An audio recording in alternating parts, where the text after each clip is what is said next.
Nous allons dans cette vidéo résoudre un exercice où il s'agit de déterminer la valeur approchée de plusieurs nombres décimaux. Donc l'exercice est le suivant, il faut donner une valeur approchée à l'unité de 45,2, puis donner une valeur approchée au dixième de 14,26 et enfin donner une valeur approchée au centième de 17,495. Alors qu'est-ce que signifie donner une valeur approchée? Cela signifie trouver le nombre le plus proche du nombre donné, mais coupé au rang indiqué. Autrement dit, si je place sur une droite 45,2 et que je l'encadre par deux nombres, deux entiers, puisqu'il me faut ici une valeur approchée à l'unité. Donc 45,2 est plus grand que 45, mais c'est également plus petit que 46. Et maintenant, je regarde plus précisément 45,2. C'est un nombre dont le dixième est le chiffre 2. Et si j'avais eu 0, 1, 2, 3 ou 4, il faut que je prenne le nombre le plus proche, mais situé en dessous.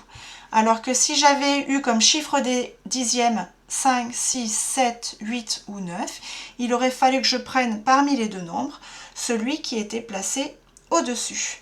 Et donc ici, le plus proche de 45,2, c'est 45.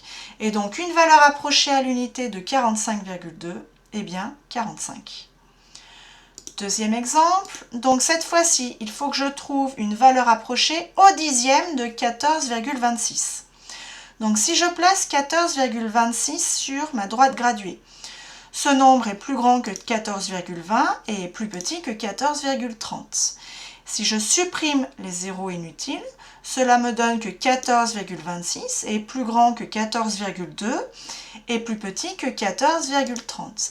Et là, j'ai bien deux nombres qui n'ont qu'un seul chiffre après la virgule. Cela tombe bien puisque je veux une valeur approchée au dixième. Il faut que je trouve parmi les deux celui qui est le plus proche de 14,26. Après le 2 des dixièmes, j'ai le 6 comme chiffre des centièmes. Et donc, si j'ai un 6, le plus proche, c'est 14,3. Et donc, une valeur approchée au dixième de 14,26, c'est bien 14,3. Et enfin, troisième exemple.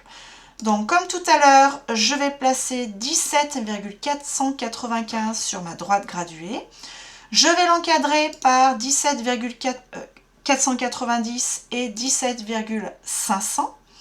Je vais supprimer les zéros inutiles et j'obtiens donc deux nombres décimaux qui n'ont que deux chiffres après la virgule. Alors maintenant, je regarde après le 9 de 17,495, j'ai un 5. Et donc, si j'utilise la règle, si j'ai un 5, 6, 7, 8, 9, il faut que j'arrondisse au-dessus. Donc, la valeur approchée de 17,495, c'est donc 17,50. Et voilà, vous savez maintenant tout sur la valeur approchée.